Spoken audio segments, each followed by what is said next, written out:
KWT slaying.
Salama family, salama, how y'all doing today? Hope you're blessed and highly favored. Minister Tayu, say hi to the family. Shabbat Shalom. Greetings. So family, we got a poll up. Did y'all get into the poll? The poll says, will we come out with great substance? That's the question. So a lot of the stuff that we see today has to do with the fulfillment of biblical prophecy, even though some people just don't see it. Once again, you know why. So before we get started with that, I want to also say, gift giving to all.com, right? Giftgivingall.com. You should go there and get your stuff. Anything you want to say about the product that you got, Minister Tayu, before we go? Yeah, I just got my shirt in. Got my Tayu shirt. And got my, good material too. The material's real good. Yah teaches my hand to war. That's my 2 shirts. You'll catch me on the continent with one of those on. Oh, so we're going to know who is who. We're going to say, who's that? That must be Minister Tayu right there. Well, if I have Yah teaches my hand to war, they might think I'm you, right? Well, I don't know about that. But they're going to say he's too nice. Y'all know it's true. Y'all going to say he's too nice. That must be Minister Tayu. He got the wrong shirt. Give Minister Yakoba his shirt back. Yeah, I'll take it back. No, it's a good shirt. I like it. Yeah. They came out really nice. So yeah, they're quality for sure.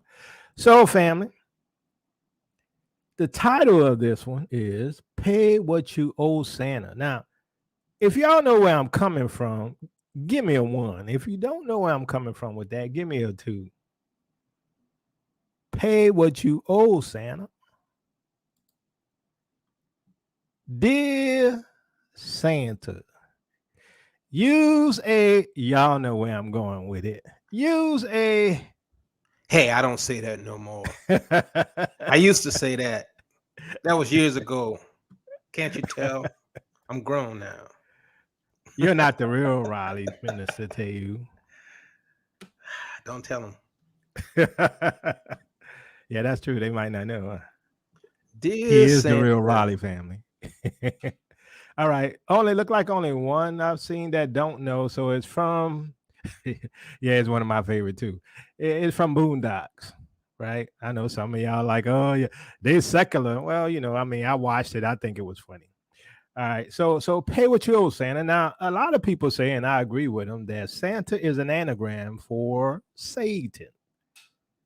And so Satan has to pay up. Now, if we go to Proverbs 6:30-31, it says, people do not despise a thief if he steals to satisfy his hunger when he is starving. Yet, if he is caught, he must pay 7-fold, though it costs him all the wealth of his house. Pay what you owe, Santa. Pay what you owe. They owe us, they're going to pay. Did they not steal from us? Are they not thieves? Are they not thieves, Minister Tayu? Do they not owe us? They owe us the planet. That's what I'm saying. And so, just as we saw in Job, and the Most High said, "You considered my servant Job," and Job went through a whole bunch of stuff and stole his family and stole his wealth and all that. And what? Satan had to give it back sevenfold. The law still applies. So, what we have going on today is the fulfillment on every level of prophecy. Now, some people don't like that. Some people just love them some Babylon. Some people don't want Babylon to disappear. Oh, we don't have to go nowhere. We're not going nowhere. Blah, blah, blah, blah, blah. Okay, fine. Stay. It's real interesting, though. It's Brother Doug here. Brother Doug then turned around. Brother Doug, what's up, Brother Doug? I'm going to put that link out later, Brother Doug. I got to hear why you changed your mind, because Brother Doug say, I'm getting out. Brother Doug say, I'm out. Because Brother Doug see what's happening. Now, we understand that all of these things are happening. All of these prophecies, the earthquakes, the pestilence, right? All of the plagues, right? The wars, the rumors of wars, the earthquakes, right? We have them all happening. The attack on the Israelites, the true Israelites, right? The awakening of the Israelites, all at the same time. Babylon is losing her status. We're going to talk about that as well. All at the same time, but hashtag ain't no 400-year prophecy. So what else do we have that's happening? What's happening? I heard one of those shows say, yeah, we don't deal with that silly 400 years prophecy, while all the time is happening exactly as we called it years ago. On their show, they have the details on how we broke it down. They can see it manifesting. I have to admit, even though we taught this thing, I'm like, seeing it come to pass makes me feel a little funny. Feel some kind of way, because I'm like, I'm blown away. I'm blown away how this thing is breaking down right now. I mean, it's wild. But the Most High is true to his word. That's for sure. But some people don't care, right? Because they love Babylon. All things remain the same. I keep telling you that. Well, all things remain the same. Only a remnant gonna be redeemed. So there's some people, they don't mind jumping up and down in that church, but they're not submitted to the Most High like they need to be, because the only way to get through this is to trust him 1,000%. So here's the thing, fam. Have you heard about the meat you're going to be eating with their little fake replicators? I'm just saying, before we get started on this, you're going to be living here.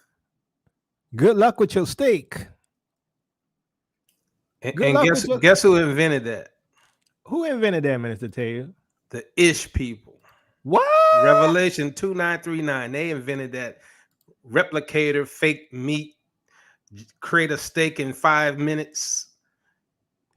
Really now? It's crazy. It's crazy. No one wants to eat that, but they act like it's, oh, look, we have this new invention. We can turn cells into steak. Thanks to Sister Shonda for sharing that. I'm like, man, come on. Put a stop, put a break on it. So they're doing that. And some people still say ain't no 400-year prophecy. It boggles the mind. So as I was saying, right? If you believe we can survive, well, let me rephrase it this way. If you believe we're going to be able to survive in this place eating replicator food, give me a 1 if you think we won't be able to survive, which means we have to leave here in order to survive. Give me a 2. And while you're doing that, I'm going to read something for you. Ezekiel chapter 4, verses 12 through 17. Eat the food as you would a loaf of barley bread. Bake it in the sight of the people using human excrement for fuel. The Lord said, in this way, the people of Israel will eat defiled food among the nations where I will drive them. Then I said, Not so, sovereign Lord. I have never defiled myself from my youth until now. I have never eaten anything found dead or torn by wild animals. No impure meat has ever entered my mouth. Very well, he said. I will let you bake your bread over cow dung instead of human excrement. That's what you're dealing with. That's what you're dealing with. Biblical prophecy once again coming to pass.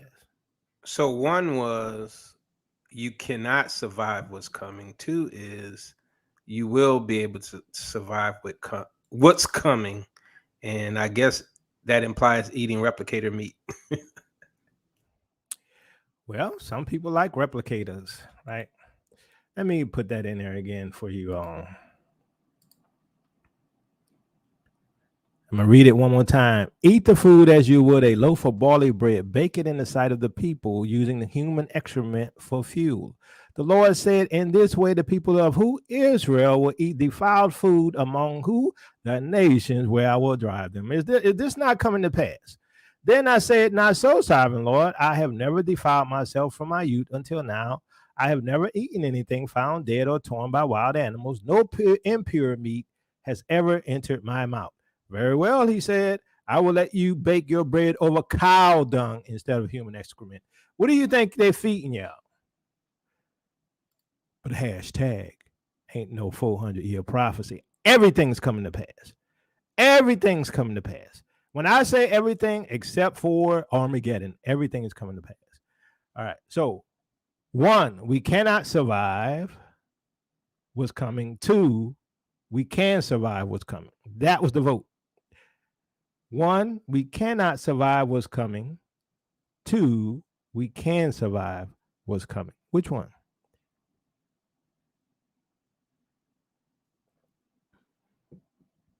Oh, somebody must like human excrement.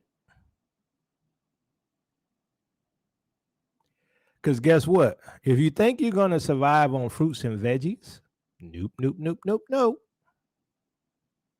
Nope, nope, nope, nope, nope. Those fruits and veggies are being modified, genetically modified with a lot of stuff that ain't good for you. Yeah, I mean, basically, to survive in the Western nations, you're gonna have to give up natural food, right? You're gonna have to in order to feed the world. That's how they're thinking. In order to feed the world, they're gonna use their science to replicate meat and vegetables and whatever else you need to eat, right? Star Trek. So let me show you how you survive. It's called flee. Uh-oh, there you go with the flee doctrine again. It's called flee. The Bible tells you to flee Babylon for a reason. Why? The reason is told. The reason is told. It says so that you will not partake of her plagues. These are plagues. Cow dung is plagues. Replicator meat is plagues.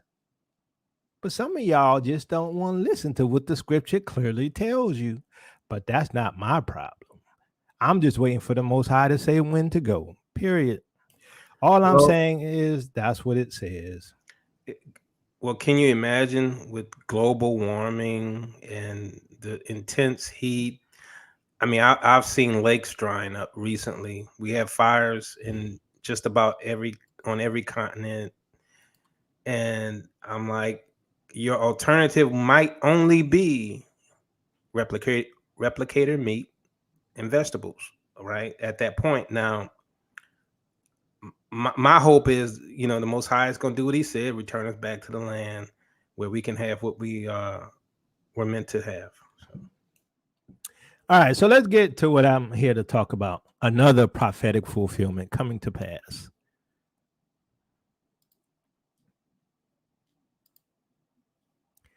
President of Guyana demands slavery reparations ahead of apology from plantation owner descendants. Georgetown, Guyana President Irfan Ali on Thursday lashed out at the descendants of European slave traders, saying those who profited from the cruel transatlantic slave trade should offer to pay reparations to today's generations. The leader of the South American country also proposed that those involved in the slave trade be posthumously charged for crimes against humanity. I agree with that 100. Ali spoke ahead of Friday's planned formal apology in Guyana by the descendants of Scottish 19th century sugar and coffee plantation owner John Gladstone, saying the apology should also include issues of compensation and reparative justice. The president said that while he welcomed plans by the family to acknowledge what he called the sins of the past, it also implies an acknowledgement of the cruel nature of African enslavement and indentureship in Guyana and an act of contrition that paved the way for justice. The Gladstone family has admitted that it benefited from African enslavement and indentureship on the Demerara and other plantations owned by its patriarch, John Gladstone. Gladstone was the father of 19th century British Prime Minister William Ewart Gladstone and received more than £100,000 in compensation for hundreds of slaves. The Gladstone family could not be immediately reached for comment. All right, let me see something here. Let me refresh this thing.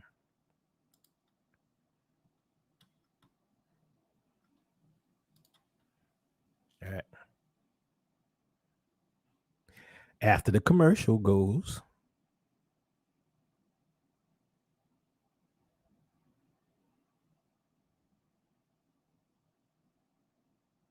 the Jonas Brothers. Okay, I'm not hearing anything right now. I welcome the progeny of John Gladstone for their apology. Acknowledgement and apology are first steps in the process of reparative justice. The apology is implicitly an acknowledgement of the cruel nature of African enslavement and indentureship in Guyana, and an act of contrition that paves the way for justice. An acknowledgement and apology serve as a moral reckoning, validating the pain and suffering inflicted on generations past. However, the multifaceted legacy of slavery extends far beyond the confines of historical memory. The descendants of John Gladstone must now also outline their plan of action in line with the CARICOM 10 points plan for reparative justice for slavery and indentureship. I therefore propose that the intended apology include issues of compensation, reparative justice, and those involved to be posthumously charged for crimes against humanity. So things they be a changing. Discovery Cove. They be a changing. 6 members of the family are scheduled to arrive in the English-speaking nation later Thursday to participate in a brief ceremony at the University of Guyana on Friday, where they will formally apologize for the role John Gladstone played in what was then British Guyana. Traveling with them is supposed to be former BBC journalist Laura Trevelyan. We've heard of her before. We talked about her, whose family earlier this year apologized to slave descendants in Grenada because her ancestors owned hundreds of slaves in that eastern Caribbean island. Absentee plantation owner Gladstone, who owned more than 2,500 slaves in Guyana and Jamaica, never set foot in Guyana or in the neighboring West Indian Islands, but was in charge when the renowned 1823 slave rebellion erupted on his plantation at Success Village on Guyana's east coast, about 7 miles from the capital of Georgetown. Never heard of that. Historical records show that hundreds of revolting slaves were killed and their heads chopped off and lined on poles, all the way to the capital as a reminder to others nursing similar ambitions as colonizers snuffed the 2-day rebellion. Making his case for reparations, Ali noted that demands by members of a Caribbean trade bloc for reparations payments have intensified. He argued that reparations are a commitment to righting historical wrongs. The transatlantic slave trade and African enslavement were an affront to humanity itself. The heinousness of this crime against humanity demands that we seek to right these wrongs. CARICOM nations, including Guyana, already have hired a British law firm to examine their case for financial compensation from Britain and other European nations. The trade bloc has said it was advised that its case is strong and should be pursued. The descendants of John Gladstone must now also outline their plan of action in line with the CARICOM plan for reparatory justice for slavery and indentureship, Ali said. The plan includes a formal apology and investment of billions in education, health, infrastructure, and cultural revitalization to ensure that future generations are unshackled from the chains of history. A handful of nations have apologized for their role in slavery, including the Netherlands. So, Minister Taylor, what do you think about all this? Well, I mean, I definitely want justice. I definitely want them tried for crimes against humanity. There's a certain list of people: Rothschilds, Rockefellers, Carnegie's, top of the list, top of the list. So one thing that's interesting here is that the call continues to go out. Now, what I see as paramount to us getting our money, right, our great substance, is the fact that Africa has a bigger influence in the world today. And as many have stated, by South Africa being a part of BRICS, it puts South Africa and Africa itself on the world scene as a player. And because Niger has kicked out the Western powers, and really, even if they try to take it back, I don't think they will be successful.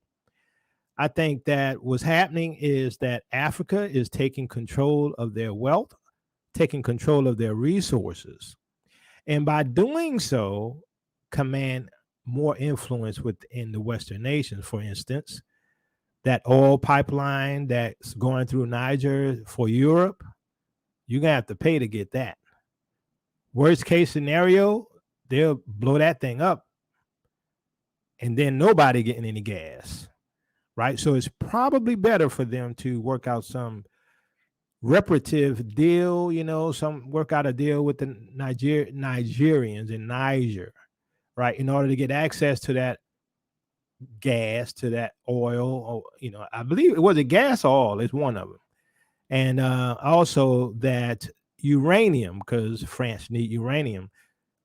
Winter's a few months away. You either gonna have to take it back real quick and hope you can take it back real quick, and that you don't have to start from scratch to mine all of the oil, the gas or the oil, whatever the pipeline is, and getting the uranium. So it seems to me that Africa has more of an influence now. And so the demands for reparations coming from Africa, and we're going to talk about that, really changes the dynamic of things. Minister Taylor, any comments before I move on? No, you can go. All right. Nana Addo Dankwa Akufo-Addo has opined that European countries involved in the slave trade and its accompanying crimes against African people should render a formal apology.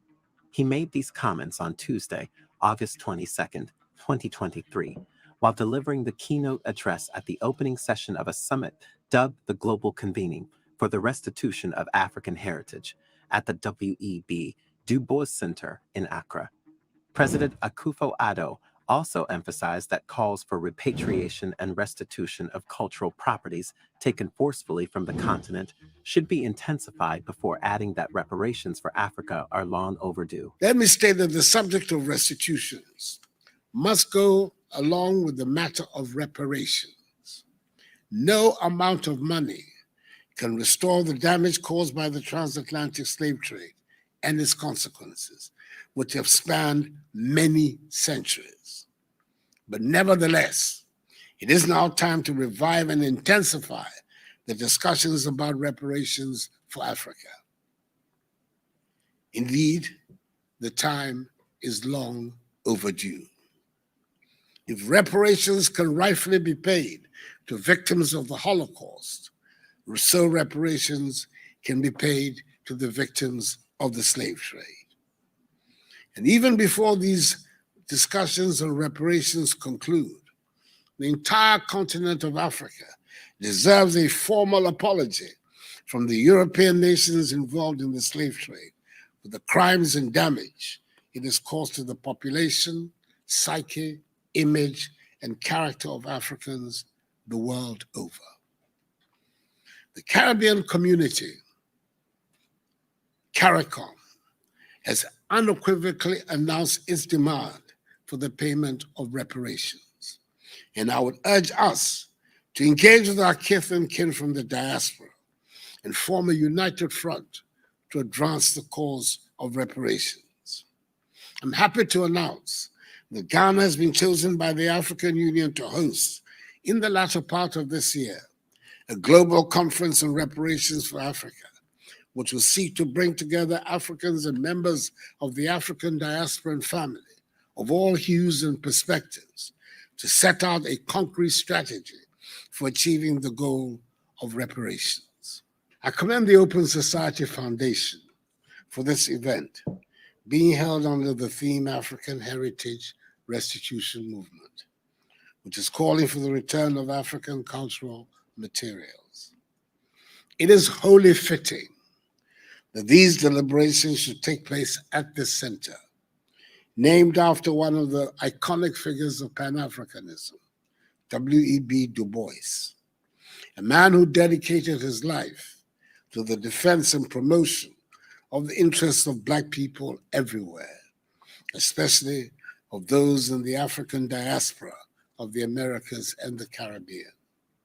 He was a towering intellectual figure in the great battles for freedom for Black people in the 20th century, work which commended him to the regard of Ghana's first president, the celebrated Dr. Kwame Nkrumah, who offered him Ghanaian nationality and residence.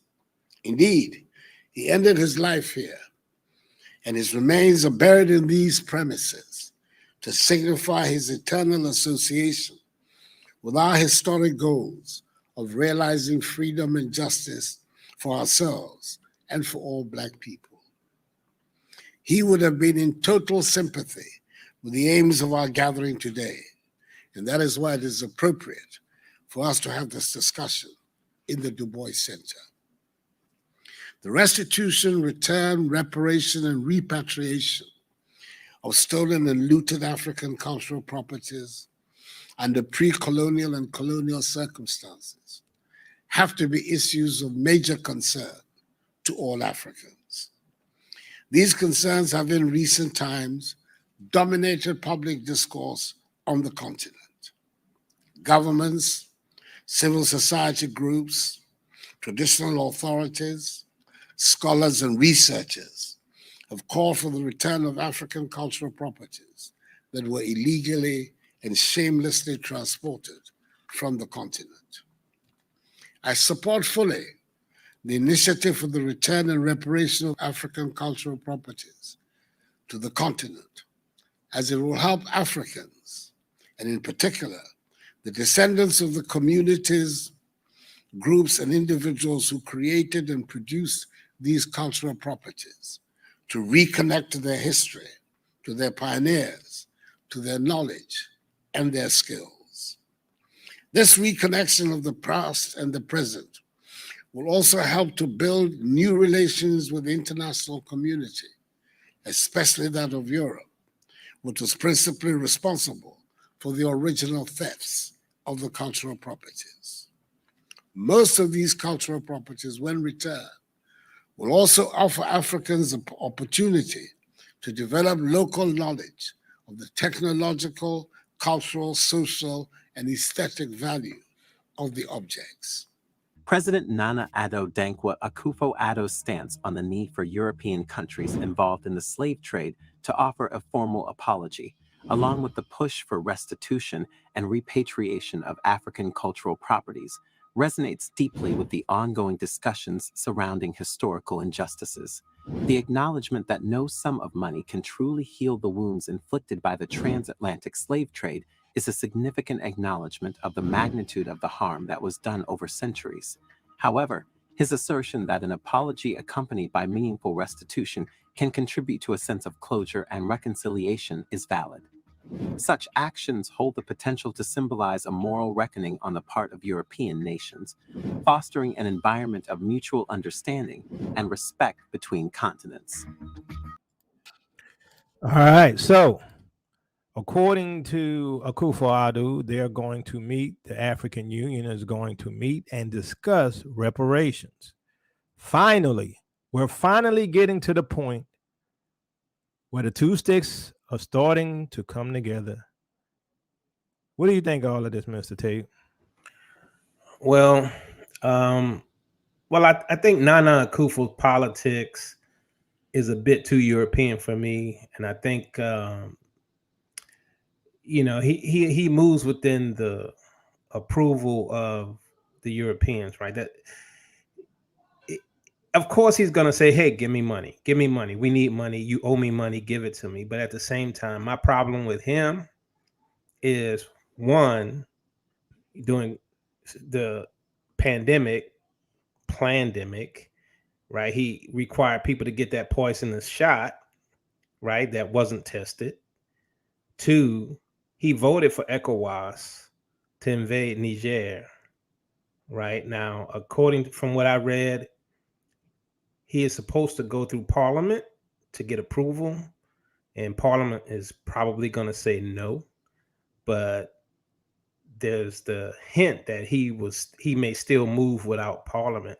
But from what some of the leaders are saying, that would be unconstitutional, and that would be a problem for him. So, yeah, I mean, we have to have the reparations talk.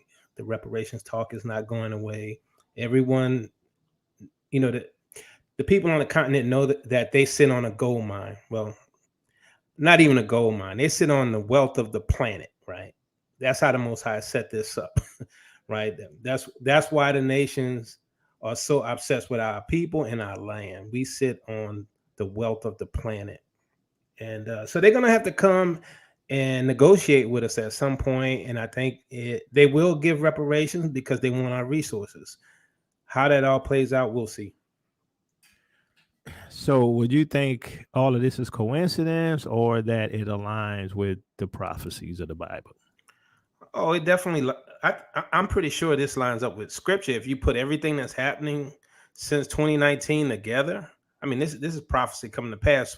We can't necessarily predict how everything is going to play out, but yeah, I mean, when it happens, we're going to be amazed. I'm starting to be amazed just seeing how, we're really in World War III right now. We just don't have nukes flying right now, but it's going to escalate to another level because Russia's been getting hit on their own land, multiple cities, right? West Africa is preparing for the invasion from France and ECOWAS. They will invade, right? Because they got to try. They got to see if they can hold on to it. If they don't invade, they're going to lose it forever. So, but they're going to lose this war because the four carpenters are backing them. So this is what I'm saying. What we see now, the stage is set. I really can't see us getting out of 2024 for sure before all this goes hot. Big time.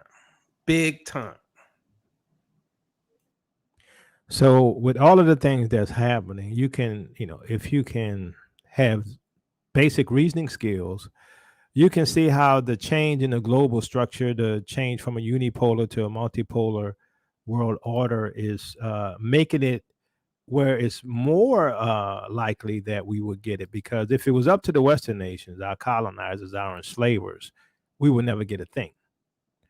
But with the change in the global dynamics of the rulership of this planet, right? We have the formation, in my opinion, the formation of the 10 toes. And we're going to talk about that a little bit too. But here's the president of Zambia talking about the death of the global order. Well, let me say this.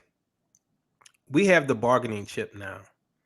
We have everything that everyone wants, and we know we have it. Whereas before, because of the curse, the 400-year curse, we sitting on gold mine, and our people on the continent don't have a clue. They think they're poor. How you think you poor? Everyone's taking and robbing and stealing everything that's that's of value. right from under your feet. But now everyone's woke. Things can't go back to the way they were. The last shall be first, and the first shall be last. We see this as a rare opportunity to address the challenges we've kept on talking about for a long time and on many platforms. One, that we need to reform the global order. Welcome to Candid Africa. First, let me congratulate President Ramaphosa for hosting this BRICS summit and inviting many of us to the summit. Thank you, President Ramaphosa. I also wish to effectively and firmly endorse the importance of this summit in providing us with an enhanced opportunity to work with the BRICS countries to be able to support our developmental agendas in our individual countries, regions, continent of Africa, and elsewhere.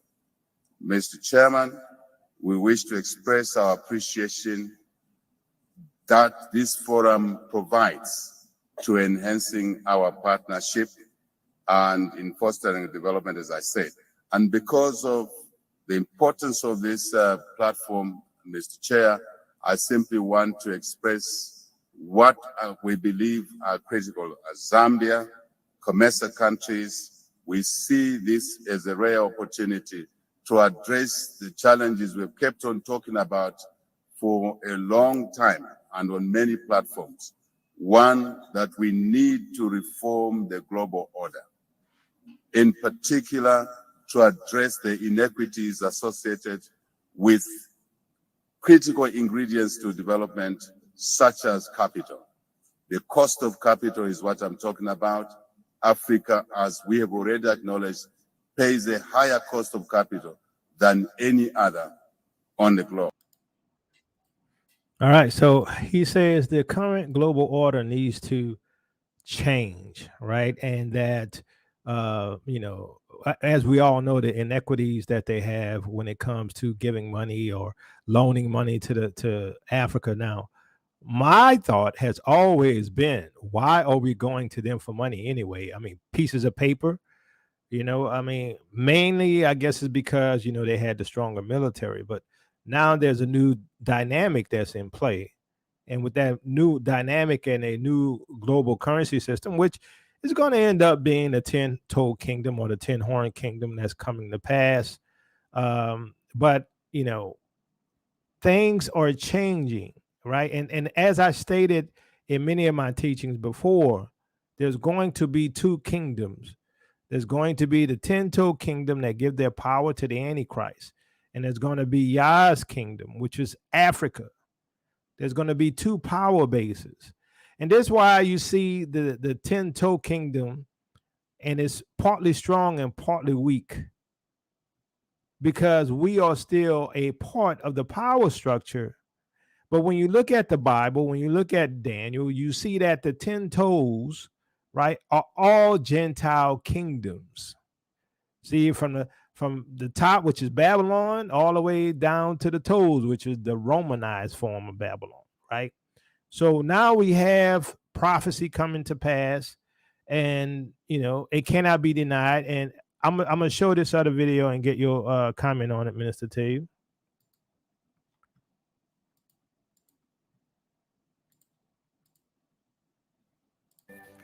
Leaders of the BRICS alliance of 5 nations have invited another 6 countries to join. They are Argentina, Egypt, Ethiopia, Iran, Saudi Arabia, and the United Arab Emirates. The annual BRICS summit is being held in Johannesburg. The leaders of Brazil, India, China, and South Africa are there, while Russia's president is on video link from Moscow. The South African president made the expansion announcement. We have decided to invite the Argentine Republic, the Arab Republic of Egypt, the Federal Democratic Republic of Ethiopia, the Islamic Republic of Iran, the Kingdom of Saudi Arabia, and the United Arab Emirates to become full members of BRICS. The membership will take effect from the 1st of January 2024. So we have 6 new members of the BRICS, which brings the total to 11. My theory is, and we'll see how it goes, on January 1st, 2024, one of them won't get approved, or one of them will decide to step down, and we'll have 10. And that'll be the 10-toe kingdom. And then later on, there's going to be another kingdom that comes up. And it came up among them another horn, right? So, and he was different from the others. That's what the scripture says, right? So we're looking at these power structures and these alliances that become a part of the global beast system. You can look at the 4th beast of Daniel, which is the final kingdom, as a dragon. And that dragon is this world governmental system. And for some reason, they all want to be a part of it. I don't see what benefit they get from it, because somebody's always going to control it, as we know the Antichrist is. But his control is going to be over the Gentile kingdoms, right? That statue of Daniel is a Gentile statue, Gentile nations. Israel is not a part of it. So that's why there's going to be 2 kingdoms, and everything is lining up. We have the alliance of the African Union, and they're going to be discussing reparations. So we have the bones to bones, sinews to sinews happening of Ezekiel chapter 37. And they're talking not only about CARICOM, which is the Caribbean, asking for reparations, but now Africa is asking for reparations, and for the diaspora. What do you think all of this, Mr. Tate? Well,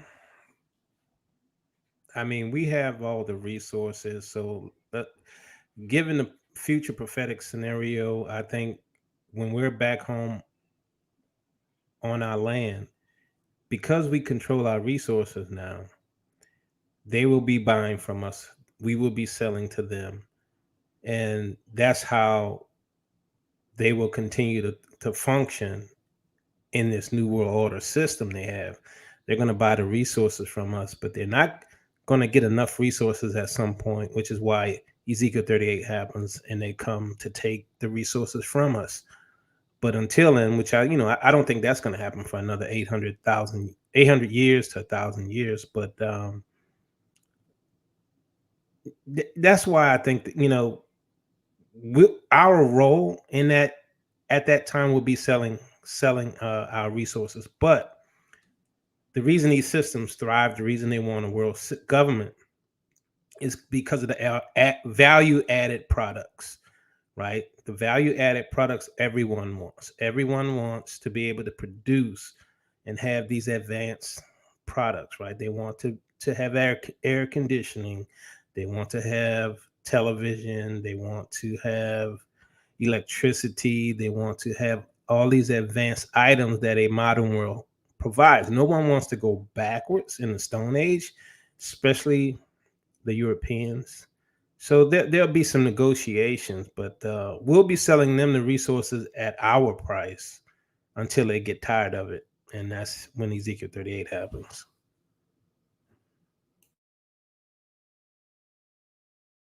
So even the Gentiles know that something is wrong, right? They can see it. They still haven't put the prophecies together on how we're involved in it.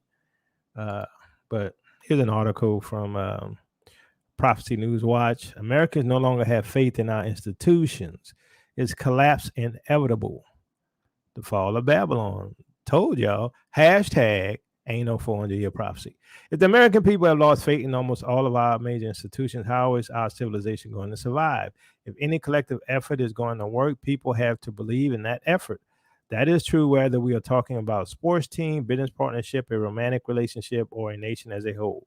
When people stop believing, it is just a matter of time before failure arrives. And at this point, the American people simply do not believe in those that are currently running our society. In fact, a recent Gallup survey discovered that faith in our major institutions has dropped to despairingly low levels.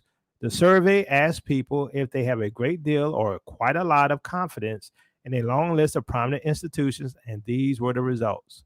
Small business, 65%, military, 60%, police, 43%, Medical system, 34%. Church or organized religion, 32%. U.S. Supreme Court, 27%. Banks, 26%. The public schools, 26%. The presidency, 26%. Large tech companies, 26%. Organized labor, 25%. Newspapers, 18%. Criminal justice, 17%. Television news, 14%. Big business, 14%. Congress, 8%. For 9 of those major institutions, that Gallup has been tracked since 79. The average score has dropped from 48% to 26% over that time. And Gallup says that confidence in almost every institution is currently at or near an all-time lows. Most of the institutions rated this year are within 3 points of their all-time low confidence score, including 4 that are tied with their record low. These are the police, public schools, large tech companies, and big business. Only 4 institutions have a confidence score significantly above their historical low: the military, small business, organized labor, and banks. However, the lows for these institutions were recorded more than a decade ago, while the recent trend for each has been downward. Of course, the truth is that most of our major institutions fully deserve these low scores. Our federal government, our schools, our medical system, our major corporations, and mainstream media have all become beacons of corruption and incompetence in recent years. Everywhere you look, society is breaking down and things are getting worse. Let me give you one small example. In New York City, the rat problem has become so severe that they have just held their very first anti-rat day of action. As New York City gets tough on its rodent problem, the first anti-rat day action has held Saturday in Harlem. City agencies, including the sanitation department, teamed up to show and tell people how to keep rats out of the community. The city's first rat czar was also on hand to provide times. If you live in a city that needs to appoint a rat czar, you should probably consider moving. So this is what we said, right? We stated all of these things was going to happen, and now it's happening all at the same time, right? America, aka Babylon, is falling. It's falling, just like we said it would. But hashtag ain't no 400-year prophecy. People still deny the 400-year prophecy and still can't see it. But that's not my problem, right? It's their problem because they blind as a bat. Mr. Tell you any comments before I put the link up?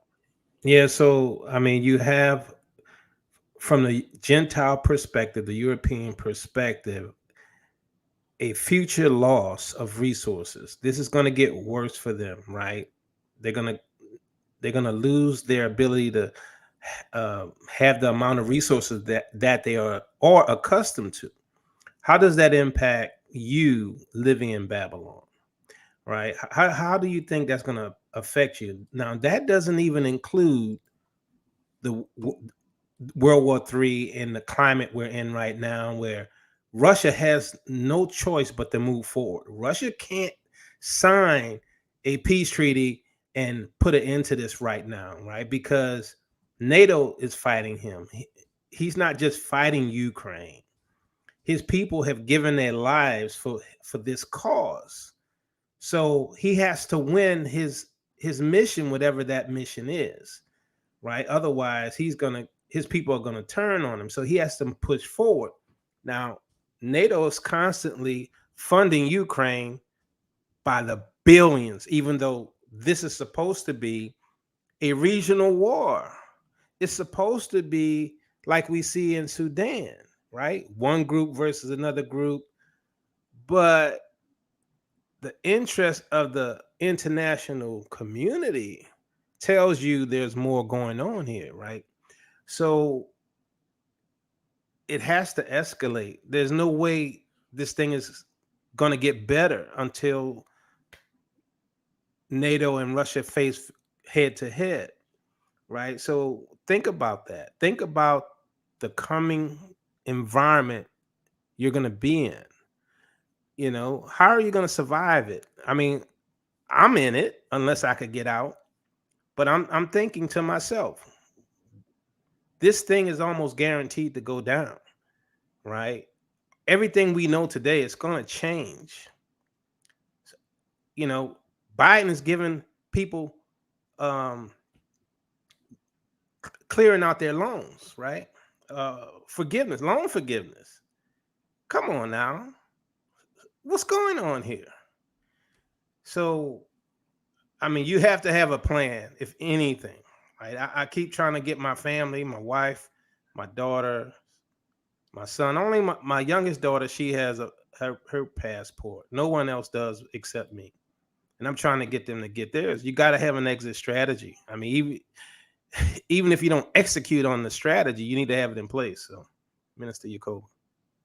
So I meant to tell you, do you have admin abilities to let people in? I think so. Yeah. All right, I'm gonna paste the link. I gotta step out just for a few seconds, and I'll be right back. I'm gonna put the link out there. Okay. All right. I'll be right back.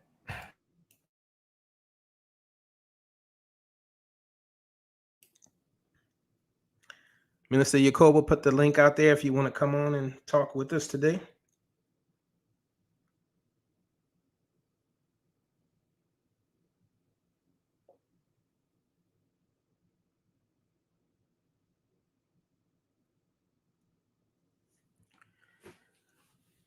So anyway, I mean, I'm looking at this, and even though we've been teaching on this thing for years, right?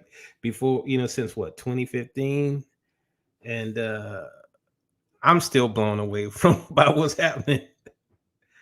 All right, how you doing, Solo Soul? How you doing? Shalom, Minister Tell you good, man. How you doing? Doing all right. Let me add Ray here. Shalom, Ray. How you doing? Shalom. How you doing?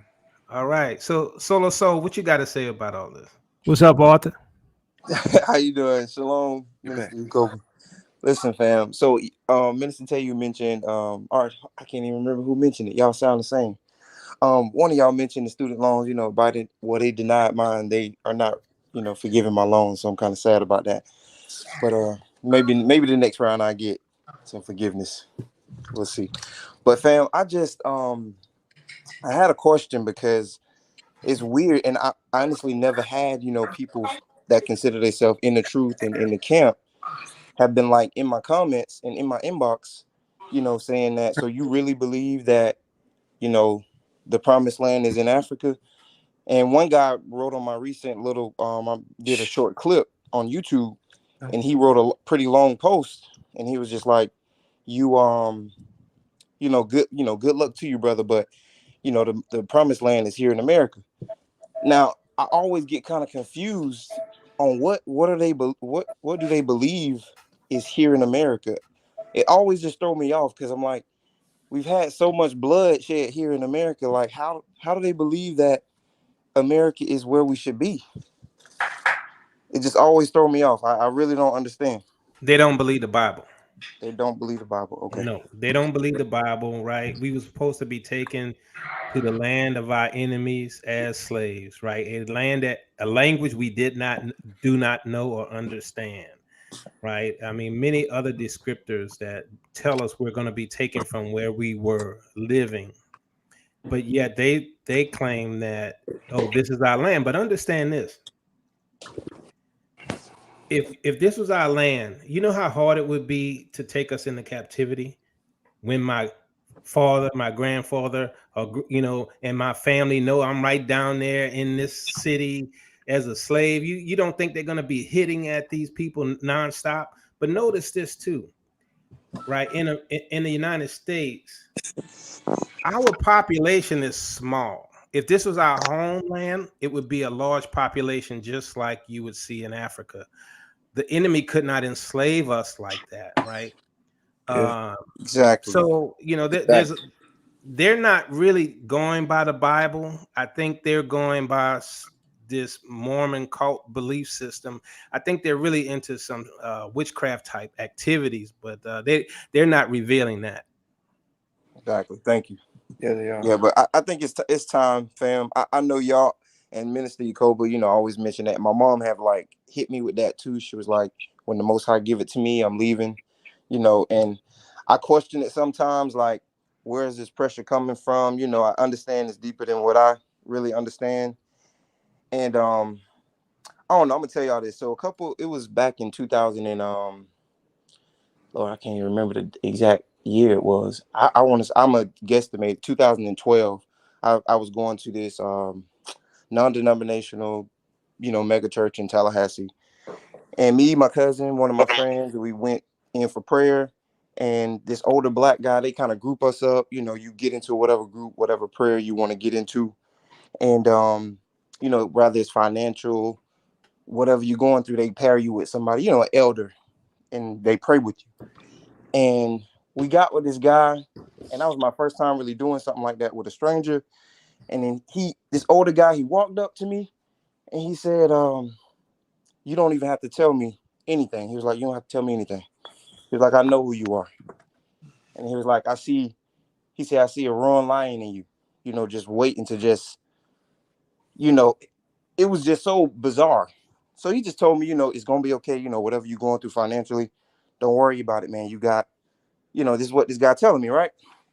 So me and my cousin, Calvin, we go back to church again the following week. And we do the morning service. Then we come back in the evening and we're looking for this guy. We're looking for this older black guy. I'm like, yeah, nobody know who he is. Like, nobody knew who he was. Like, it was like we was talking about somebody who didn't even go to that church. It just, I don't know. My mom said something to me today. She said, it ain't about what happened back then, your understanding that. Because I was like, why now? Like, why get this, why we got this pull to go back now? She was like, it doesn't matter about all that because it's all about what the Most High is doing and all the puzzle pieces that fit in this time. Like, all of it is coming together. All the studies we doing, all the teachings we learning, it all just fit. So I believe that it's time. I believe we definitely leaving with some stuff. I know everybody on a different path, but it's definitely supernatural, man. I don't know. Happening. It's hard to explain. It's happening. But yeah, fam, that's all I got, man. All right, thanks, Solo Soul. Ray. Oh, I'm sorry. I'm just listening. I just, what was the subject that we supposed to be discussing? I'm sorry. So we're talking about reparations and the prophecies that are coming to pass and things like that. Yeah, I see a lot of it occurring, what I'm saying, in this day and time and stuff like that, especially, what you said about the New York City cleaning the rats up and all that stuff. And, I saw on the news them trying to set traps and all this other stuff and, wildfires, everything is just coming to, into fluorescent, basically. So it's all praise to the Most High Yah, so he's doing what he's supposed to be doing, so yeah, we just gotta hold tight and do what we're supposed to do as people of Yah, and stay in his word and stuff like that. So that's all I have to say. All right. Yes, sir. All right, brother Oral, how's it going? Hey, how you doing, brother Yakoba? Brother Teyu? It is going well. Praise be to our Heavenly Father. Let me tell you, when I was in Florida and the heat was so intense this year, it was the hottest I have ever seen it. It's like you just struggling to get from your car to your house to blast the AC. So on my way to the continent, because I'm actually in Tanzania right now, it's like 4 o'clock in the morning. But when I saw your link put out there, I get the notification that came by. I was like, okay, I got to get on this one. So I had to stop over in Dubai. I got to tell you, that place is probably the hottest place on earth right now. That place was so hot. It's just like, oh my gosh, it's like walking into an oven, how hot it is. I get to Tanzania and I'm thinking, oh man, I'm gonna have to deal with this heat. It's nice and cool. It's warm, but it's like a nice wind everywhere you go. And it's just like, I mean, today I met up with some of the sisters and we sat out and we had lunch outside and it was just a nice cool breeze. And it just seems like this calm that's here in Africa. And it just seems like the whole world is just erupting everywhere.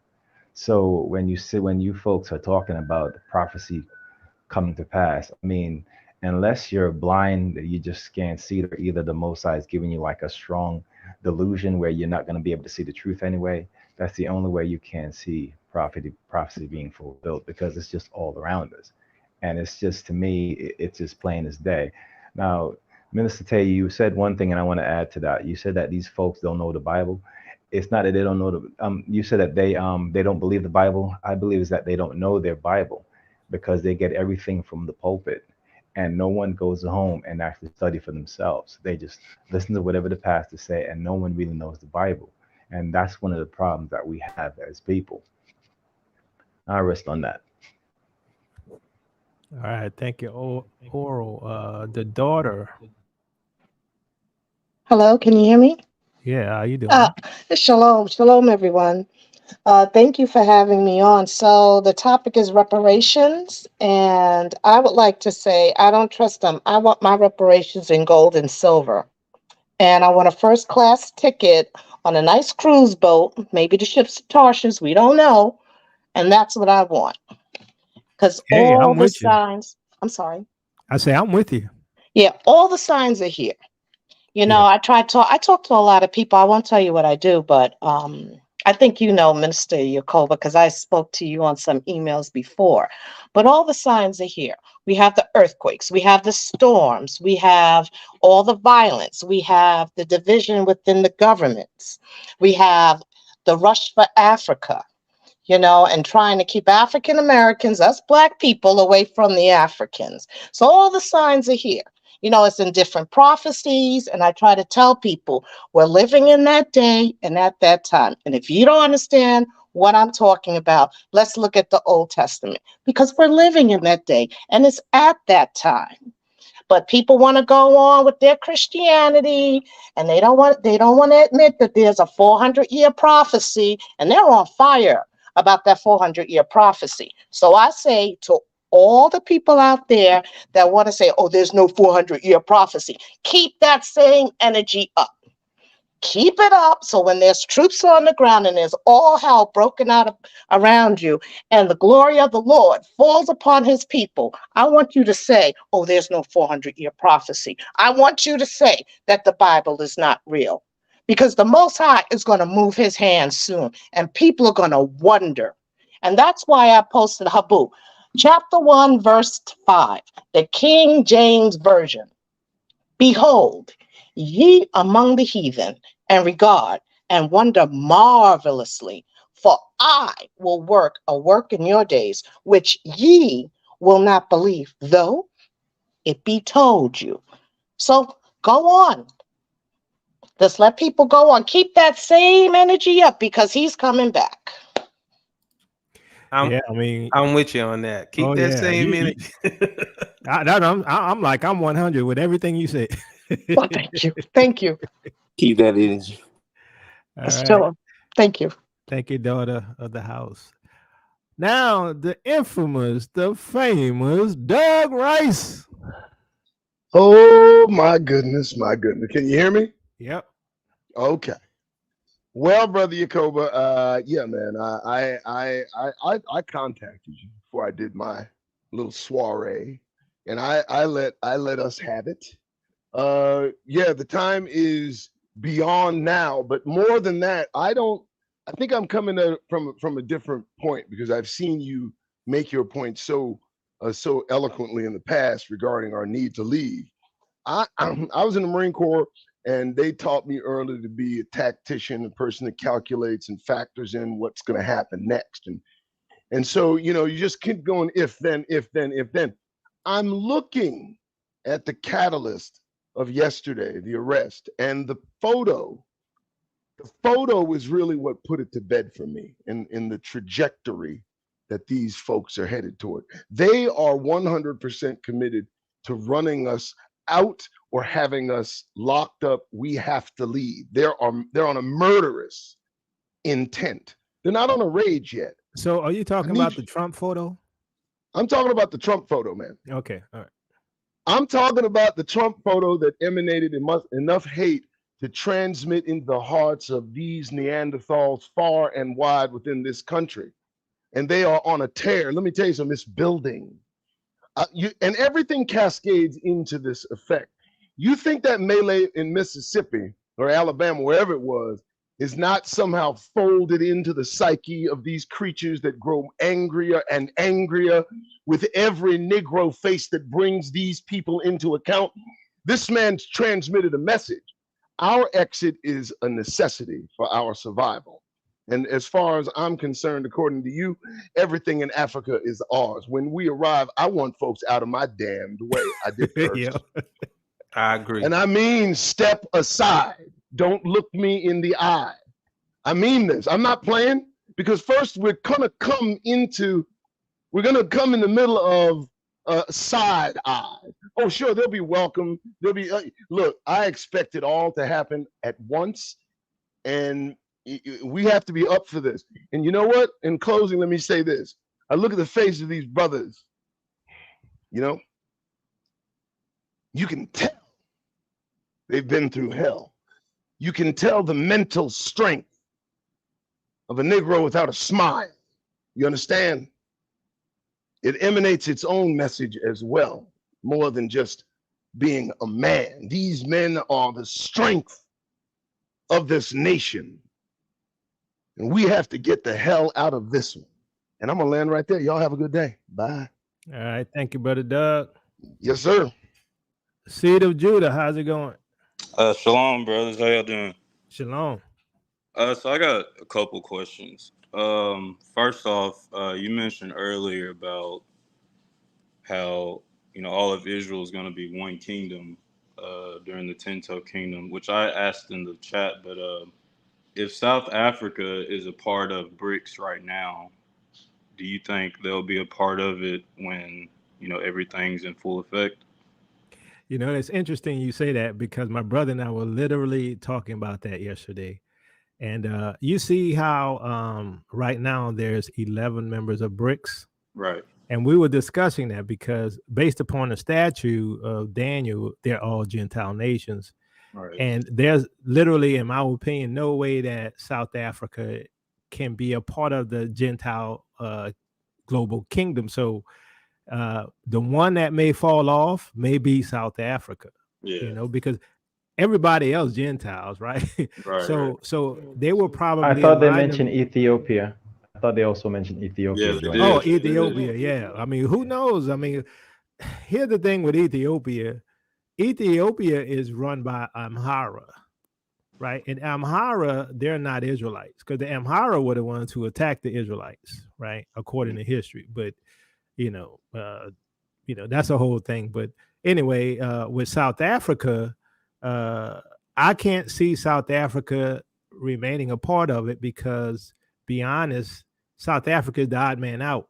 And with the rise of the African Union, I can see them becoming a part of that and not needing BRICS. Because from what I see, there's going to be, you know, like I said in some of my teachings, two kingdoms, right? There's going to be the Gentile kingdom and the Israelite kingdom. And so I just, that's what I think is going to happen. I guess we'll see. But I don't think South Africa is going to remain a part of it. Gotcha. And so my second question is, how do y'all feel about the whole BRICS currency being in full effect in November, and what that's going to do to America? Well,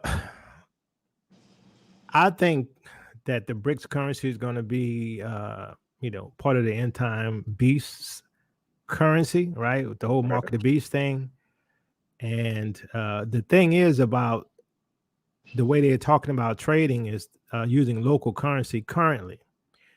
But if they do bring in the BRICS currency, you know it's going to be cheaper to trade using BRICS. And so they're going to make more money. So it will become predominant.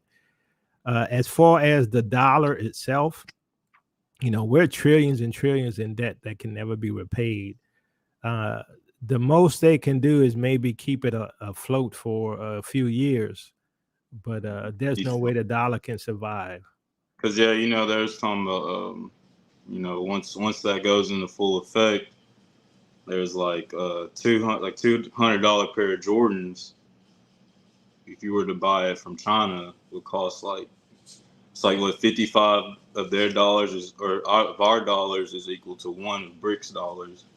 So that would be like $2,500 for a pair of Jordans, and it's just like, yeah, if that was to happen, as soon as that they go into full effect, what's going to happen over here? I mean, hyperinflation, whatever.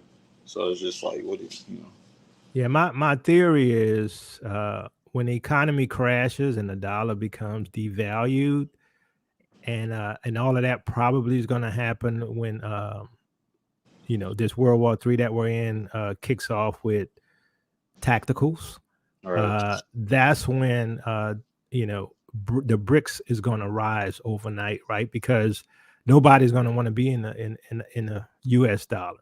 Yeah. So they're going to look for alternatives, and that is going to be the only alternative, and people are going to and nations are going to move to it, just like they're moving to BRICS, and all of these countries aligning with BRICS. They're all going to be forced to do that, and that's why the Bible says that Babylon falls in a day. Yeah. Well, if Babylon falls in a day, then that means the 10 toes rise in a day, and of course our kingdom. And so the 10 toes are going to be the predominant global Gentile nation that's going to already have a system in place. So that's what I see. Yeah, I think NATO can't allow the BRICS currency to come to market. And Minister Yacobo, play that video I just shared with you from TikTok. Give you an idea of the mindset of the people we're dealing with. What did you? Okay, you put it in my chat. I mean, what Facebook? Can I say something real fast? Yeah. Well, the thing that I see is I'm not sure if you guys know about currency pairs. For many years, the Canadian dollar and the U.S. dollar have been fairly close, but usually the U.S. dollar is ahead of the Canadian dollar. A week or two ago, a sister was we were discussing sending money, and we use world remittance. When she sent the funds, she sent $100, and it turned to $72, which shocked me. So basically, right now, the Canadian dollar is ahead of the U.S. dollar by over by like 25% and above. So that right there to me, as someone who knows currency pairs, is very alarming because usually it'd be like a few pips, or like the most like $1. But for it to be that significantly lower than the Canadian dollar is really striking. So things are happening really fast. I just wanted to share that. Yeah, a lot of nations are not trading in the U.S. dollar, so it's just going to continue to decline.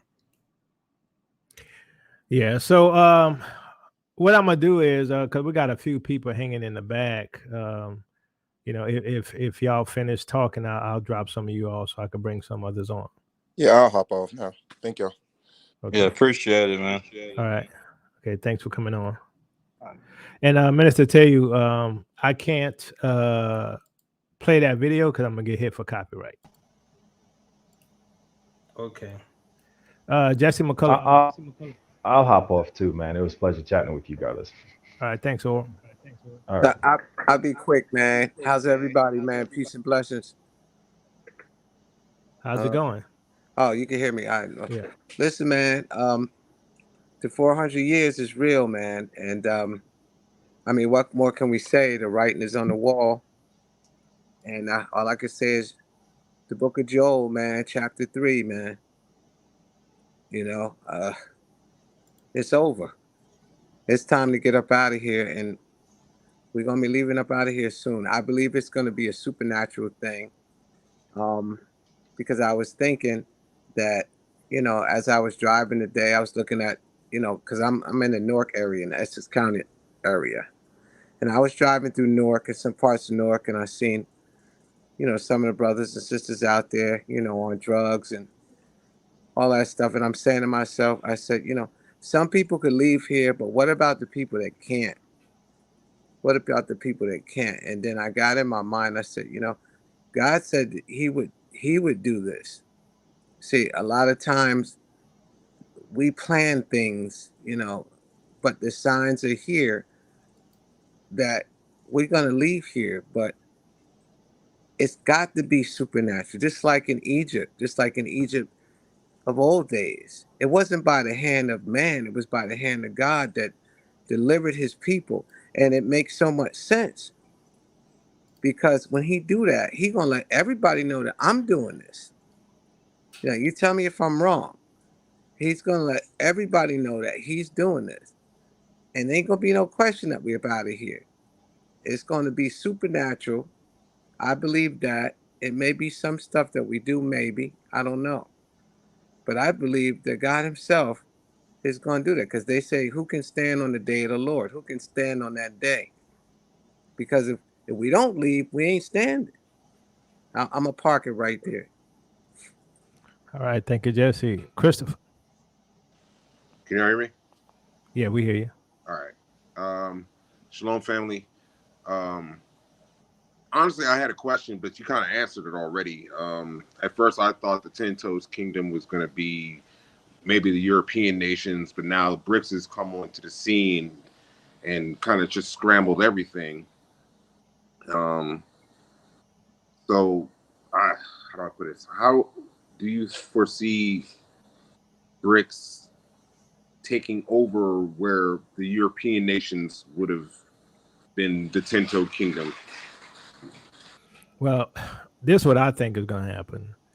I think after this war and after the Babylon is destroyed, of course, the reigning power structure, and we see this in the book of Revelation, is going to be the 10-toed kingdom.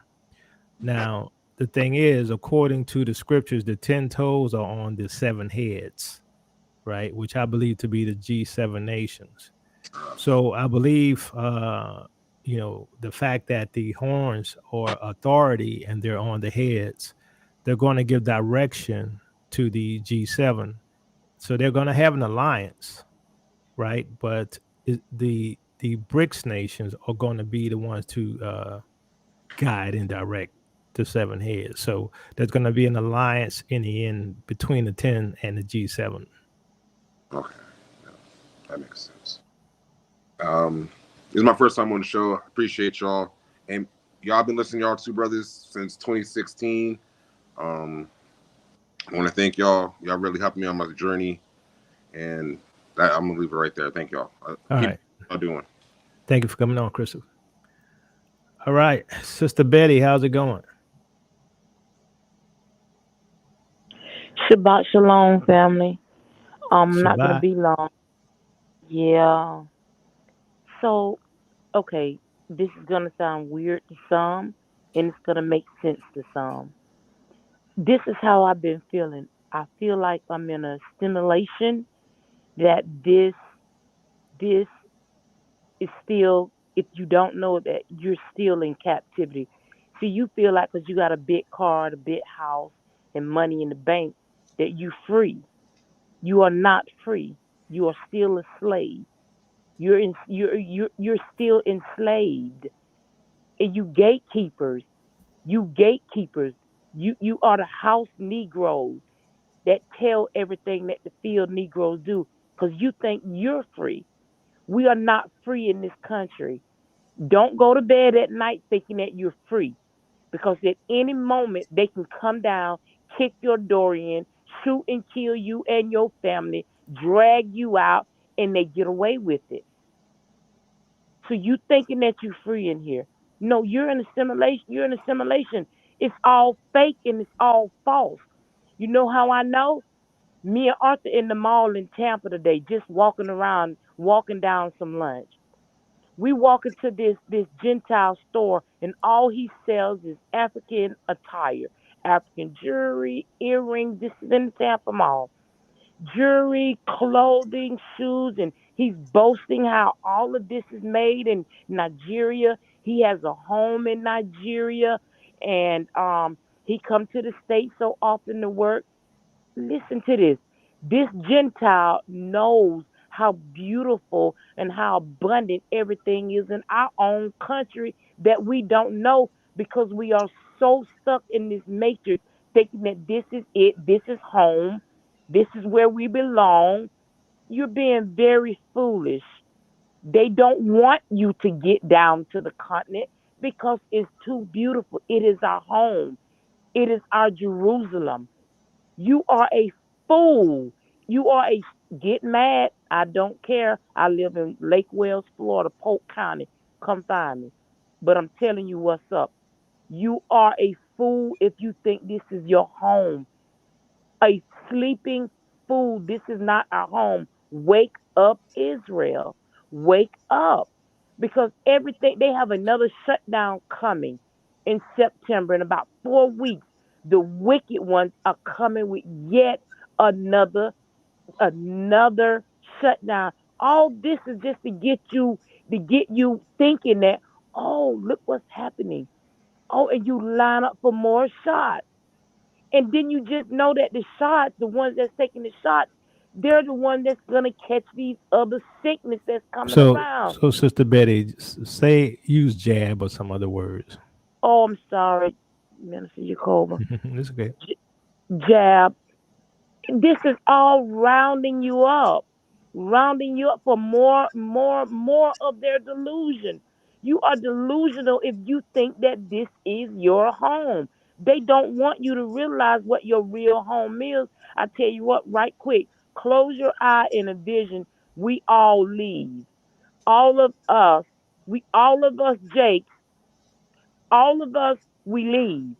We just, the Most High do this miraculous thing, and He's going to remove us, and we're gone. And they're left here to fend for themselves. They cannot do it. We are the salt of the earth. They cannot do it without us, and they know it. They're just gonna try to round us up to keep us here. They know that we're y'all's chosen people. We're their covering. We're their covering. But you wait until we leave. I land there. All right. Thank you, Sister Betty. Living Holy. Well, happy Sabbath. So I just wanted to say, I grew up Seventh-day Adventist. So as a Seventh-day Adventist, I'm still practicing. As a Seventh-day Adventist, we study prophecy from day one. I went to Seventh-day Adventist from elementary school, high school, college, Bible study church, the whole round of everything. I don't know if you're familiar with Adventism and everything that, Ellen G. White and all our prophecies, and the great controversy. Have you heard of them? Yeah. Okay. So I found you, I think last year. I started listening to your channel, and I just want to thank you for, your research and what you put out. I can't just listen to everybody because I'm about research, but I'm too busy to do it for myself all the time. But I am an astute reader of the Bible, so I don't like getting stuff from people. And whatever people say, it has to match up with what I understand and know from the Word. But then I just had some questions about the recent prophecies that I'm hearing, and I'm like, okay, you seem to line up more. And it's like you're putting the pieces of the puzzle together that we didn't get. Because my question to my other brothers and sisters in the Adventist church was, and my ministers, whenever I get around the ministers, I bombard them with Hebrew Israelite stuff. And my thing is, okay, what happens and where are we supposed to go and do when Babylon falls? Nobody can really, give me an answer. So for a while there, I was storing up food. I had like 6 months worth of food stored up, water and all that stuff. I started eating it because it was going bad. But anyway, so now just in April, the Lord told me to start packing. And I'm like, packing to go where? So he just said, no, just start packing, because he knew I wanted to go to the continent anyway from, listening to you and some others. So I just wanted to, put that out there, that if we know something is coming and that we're going to be going somewhere, Africa, we need to start packing. Because, well, I don't know, what to expect in the wilderness, what the wilderness is all about. But I'm like, okay, God, I want my house. I don't want to live in a tent, but, what am I supposed to take? So he just had me, pulling different things together so that I would be comfortable. So I just wanted to put that out there. Now, if we're going to be moving, we don't know when, and if it's like a last minute thing or on the spot thing, then you want to be able to have your bags packed and ready. So I have a bag at the foot of my bed, which I'm, constantly putting things in, taking things out. thinking of, what I'm going to need, what I want to do when I get there. If I don't get there beforehand, or if I'm in the boat with it, or however, he gets us there, then I have my bags ready to go. And so I just wanted to, put that readiness out there. We have to be like the ant, we have to prepare, just so that we'd be ready to move. And that would minimize the chaos in our own spirit. And when we, it's, I don't know what it's going to look like, but the more prepared we are, the easier the transition, I guess, would be. So I'm looking at that for myself, and then for others who would possibly be in the same situation. I guess we're all going to be in the same boat at one point. But anyway, so I just thought I would share that. And Okay. do you have any thoughts on our like Adventist prophecy or anything like that? Well, I've read it like years ago, so I don't remember a lot of it. Oh, okay. But I know, and sometimes I might get them confused with other people. Okay. But like with the 144,000, Mhm. don't they believe there's only so many years, something like that? Okay, so we have some that branched off because of that 144,000 called the shepherd's rods. So we really don't have a clear understanding of who the 144,000 is made of and what that is. So we have had some fractions and infractions based upon that theory right there and the two witnesses. So Okay. those things weren't really clear. But then I was always taught that there were no more Hebrew Israelites. And so that whole thing was just like left out, not taught. And I have arguments to this day as I'm trying to convince people, that we're the Hebrew Israelites. That's my whole thing. I'm always talking about it and trying to convince people and get them on board, because I don't want to leave anybody. I don't want to see anybody left behind. Or, it's just. But anyway, I'll just land my The Most plane High, there. okay, and the Most High say He's not going to leave any behind. And Okay. if you want to see what we believe on 144,000 and the two witnesses, you can check that out. I have a teaching called "The Two Witnesses." Oh, okay. Or the two olive trees. I don't remember what the name of it is. Yeah, I like to add. I mean, I think Ellen G. White attempted to dig deeper in the scriptures, not understanding Yah's plan because she didn't know who the people were, and she thought the people were no more. So she came up with replacement theology and decided y'all are it. Everyone who's a Seventh-day Adventist is Israel, but just to be consistent with the scriptures, just go back to the scriptures and look at knowing who Israel is. Everything. I'm sure you already started, right? Because you say you're talking to people.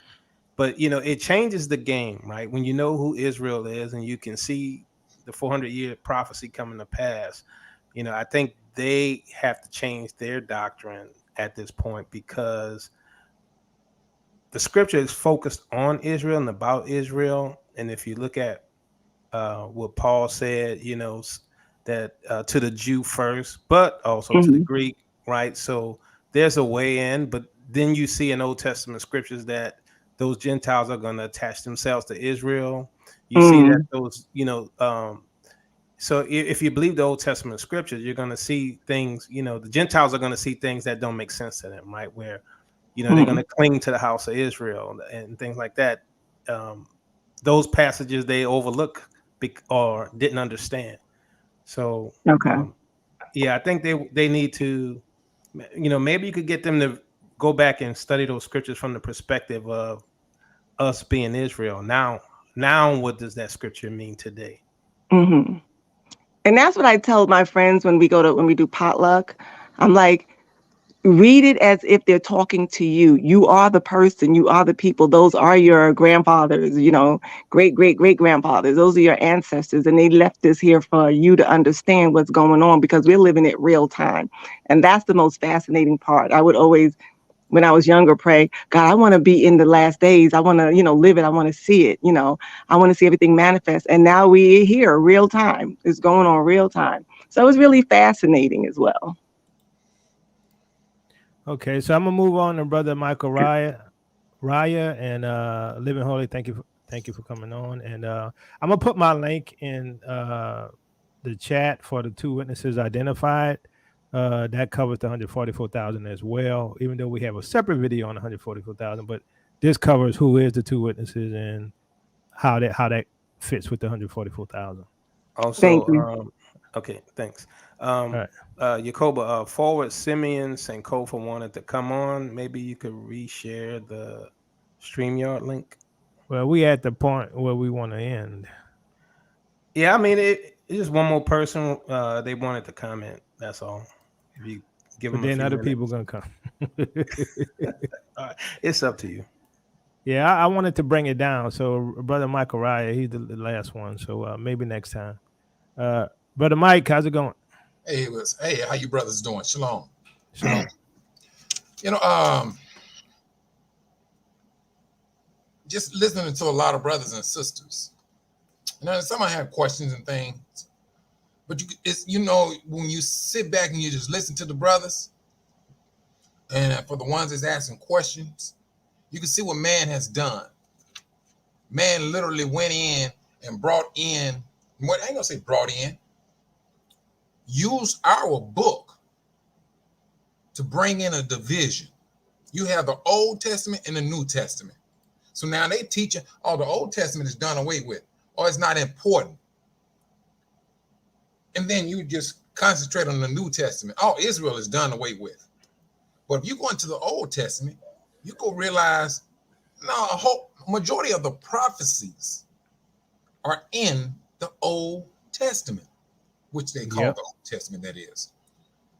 They are there. Revelation is a fallback book. It's taking some things from the Old Testament. But this is what they did. This white, this Gentile, he came up with, hey, this is the Old Testament, this is the New Testament. It brought in a division. It brought in a division. That's all it did. And the more we realize that that book is one whole book written for us and for us to stay on that particular path, that's what it's written for. It is not made to bring up a division amongst us. Now, you got some thinking that the United States is a promised land. Now, you reading something other than the Bible. And I'm quite sure it's dabbing on that Mormon thing.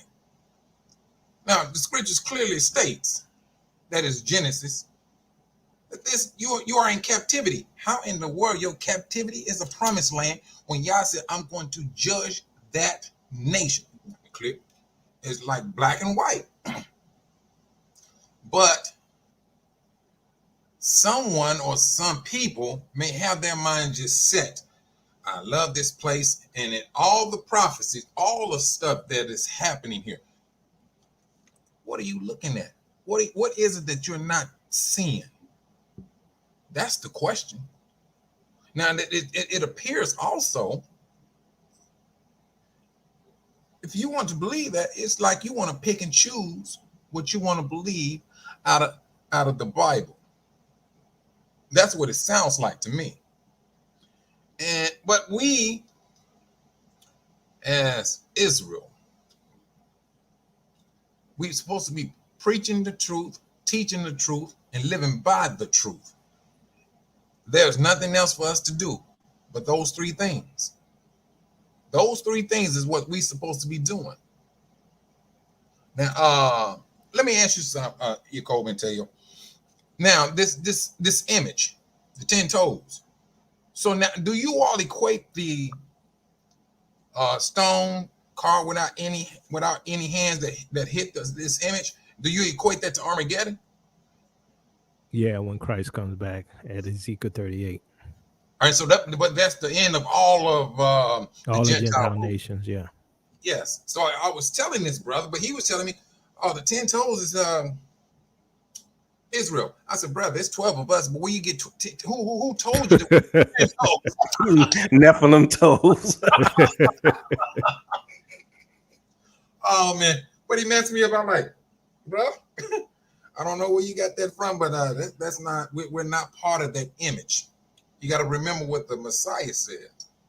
His kingdom is not no part of this world.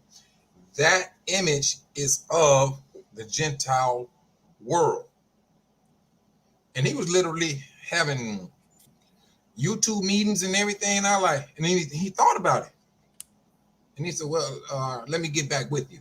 I ain't seen that brother back on since. But but when it's all over said and done, brother, we've been given a commission to pray to Yah for understanding. And for those who ask of you, we give an answer according to your knowledge, your understanding, and hoping that you lead this person in the right direction. Everybody's heart is not like that, brother. Period. Some just want the glory. Some just want to be standing out in front of a crowd.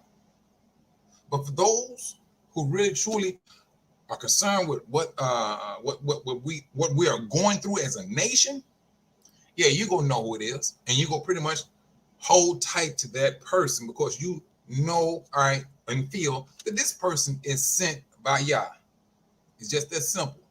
It may not be just no one person or two person, but if you feel this person is maintaining his teaching according to Yah, hold tight and always make it a matter of prayer for anyone.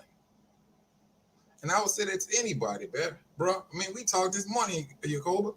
This stuff here, and like Sister Betty, man, the stress level that we've been hit slapped with, bro. This stuff is kind of unbelievable. I mean, you got brothers and sisters going through some things that is just absolutely abnormal. Now you're talking about a pandemic supposedly starting September or whatever. Yeah, mid-September. Bruh. The devil is just showing his 3-piece suit. He's showing it. I know I'm the devil. Here I am. And they showing themselves. They telling you what they're doing. They just out there just footloose. It's like the devil is in his pride. He's in his pride parade. And that's what we're seeing. And they're coming up against us like crazy. I mean, any and everything that they can possibly use, they're going to use it to dismantle our faith, our ability to communicate with one another. These are the things they are fighting. I ain't never seen people fight to say, especially our own brothers. Oh, we not Israel. Oh, that 400-year prophecy ain't right. Pray to Yah before you read the scripture. It's that simple. He said, if you want to learn from me, ask. That's all he said, ask. Some people don't want to learn, Yacoba. You heard you and your brother be saying, eat the meat and spit out the bone. Bruh, some of these people they don't want to spit out the bone, they rather choke. That's what it's just like they rather choke. All right. I ain't doing no mouth-to-mouth resuscitation when you can spit out the bone. Yep. And so it's just like they want to maintain their stubbornness. And at the same time, now you seeing Yah saying, my people are a stiff-necked people. If they work Yah's nerve, what do you think they're going to do about our nerves? They're going to work that one good last nerve. Man. But that's the thing, bro. I mean, I like what you were sharing, and it's a good thing to see brothers on the continent speaking up and saying this is what they want, this is what we want. But I'm telling you, if I don't get to that continent beforehand, if y'all open up a door, yes, I'm gone with the quickness. Yeah, I need to get out of here, man, because I mean I'm concerned about surviving this thing. That's the thing, brother. And I'm looking at this stuff, bro. I mean, I'm just seeing certain type of sickness And it seems minor right now because it's like some people are just coughing up and boom, moving on. But now, bruh, it's something. I can't. Yeah, you know how we were talking about that Fleming stuff this Yes. morning? Uh-huh. You know, I think there's something behind that thing, man. Bro, when I told you this morning, I was in Dawson for a whole month. Did not have that problem. Yeah. Did not have that problem. Got back, started doing it again at the drop of a dime. Yeah. So my son was like, "Dad, you always clearing your voice." I said, "Man, yeah. I mean, I ain't think nothing of it." But then, as it started to get worse, and I'm like, "Wait a minute, man." And, but then that's when I started treating and start, doing a lot better and everything. But it's the warning shots are being given. Yep. And we all are feeling kind of at least me, there's an irritation that something is not right. And I would say we gotta have like our nexus running back. I mean, looking left and right, north and south, because something is going to pop off. And they're gonna think, and it's gonna pop off. It's gonna be all around us, and we're gonna be right dead in the middle of all of it. Yep. We may not have a clue to what's going on. And like the brother said earlier, who was that? Doug Rice asked to, it's going to be a supernatural. How y'all would take us up out of here, bruh. If y'all sent a big yellow bus, I'm hopping on it. I'm hopping on them, getting up out of here. I mean, and that's just me, bro. I'm just looking at the stuff, studying my scriptures and things of that nature, and just trying to make the best logical spiritual decision and move to protect me and my family. Because it's not all about just me or you, Jacoby. You got a family. Tell you got family. Your actions is going to dictate how your family is going to pretty much live. And this is the thing I would tell any brother, especially black brothers. Y'all is not going to go to your wife and ask your wife why y'all didn't do this or do that. He's coming to you. Now, if you want to feel that just because you watch TV and you see a woman on TV praying over the food, all right, you can go with that if you want to. But y'all know exactly how to move. He know exactly who he's going to talk with, speak with. And so, brothers, take the lead in your family. Take the lead in your family, because your family and your decision, their lives are in your hands. And I'm talking to all of you black brothers, because we are the ones y'all put in the head of the house. Ain't no more sitting back acting like a child. And brother, there's some childish men out there. And I'm talking about our age, Jacoba. They're out there. But I'm not gonna hold you up, brother. But other than that, I land my plane here. All right, Mike. Thanks for coming on. Appreciate it. Minister Teu, final comment. Yeah, well, reparations. If we get them, we get them. If we don't, we don't. For me, in the end, I just want to go home. Tell you the truth. But I know the promises of the Most High, right? But I mean, if we're sitting on, the land of milk and honey anyway, will we need anything from our enemies? No, we don't. We don't need anything from them. But I do think the reparations talk is a prophetic sign. And I'd also like to add, I'm curious. Now, y'all tell me, what do y'all think gonna happen with this Trump stuff? Because if his Trumpsters, the followers of Trump, have that same energy they had January 6th, right? Maybe it's gonna be escalated, multiplied times 2, and then we'll have some kind of local civil war thing going on, because they have been talking that language for a while. So just a thought, Minister Jacob. Well, I want to thank all of the people who came on the panel and give their opinions and thoughts and questions. And, for me, it gets hard because I can see a lot of things on the horizon. And some of you all can see it too.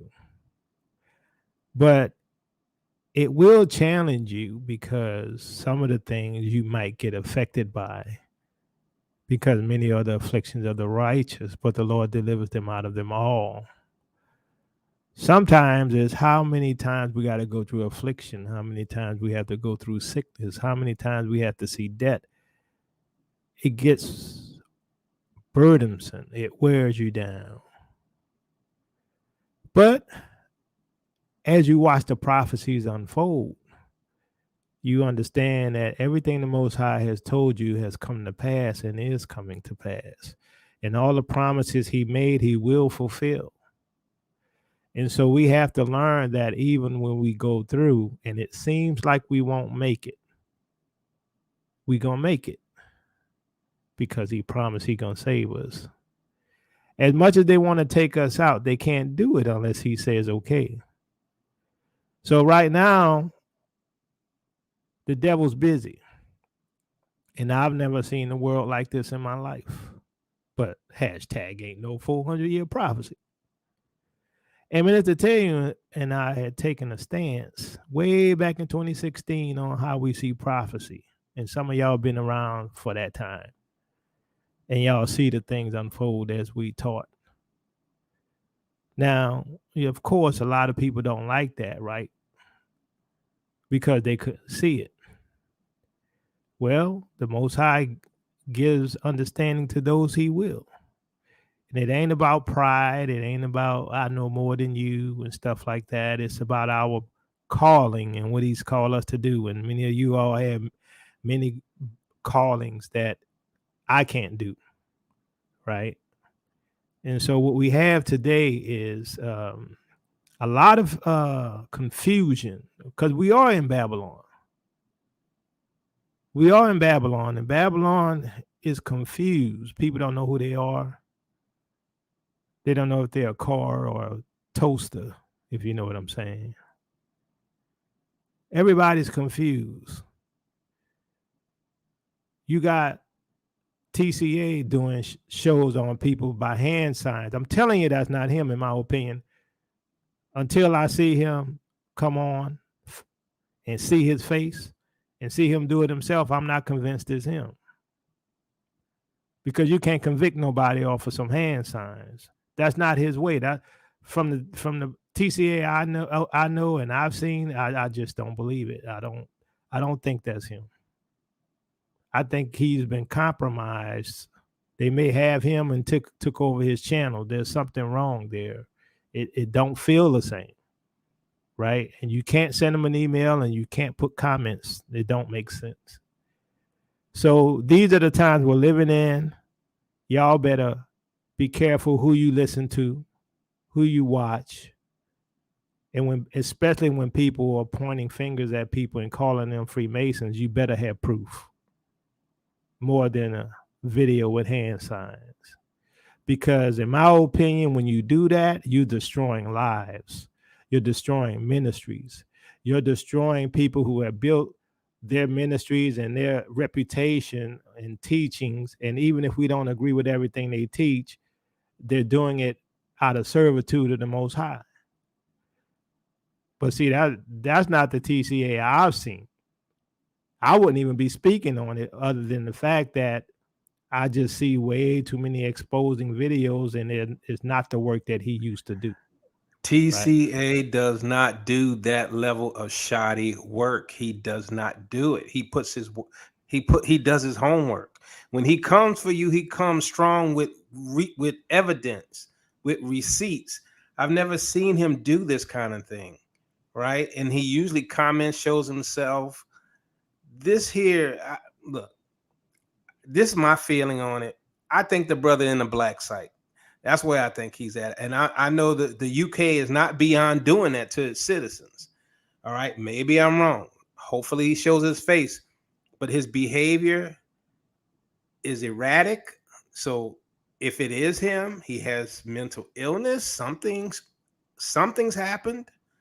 But that work that's being put out right now is subpar. It's not the kind of work he's done all of these years. So that's So my I say I call for the community to pray for him, and if you know him, reach out to him. You know, if you got his number or you know him and can personally visit him, I would do that because it don't make sense to me. And I wouldn't have said anything about it other than the fact I'm concerned about TCA. Right? It just don't ring of him to me. It don't. And you know, he just don't seem what's happening today is not his style. I'm not convinced it's him until I see his face and see and hear his voice and see him say it himself. I'm not convinced. So I want to thank y'all for listening, and please pray for TCA and his ministry, and that the Most High protect him and bring all of the truth out, because I'm not convinced. I'm not going to be convinced until I see his face and hear him say it himself. So love y'all with the love of the Messiah. Peace and blessings, Israel. Your captivity is ending.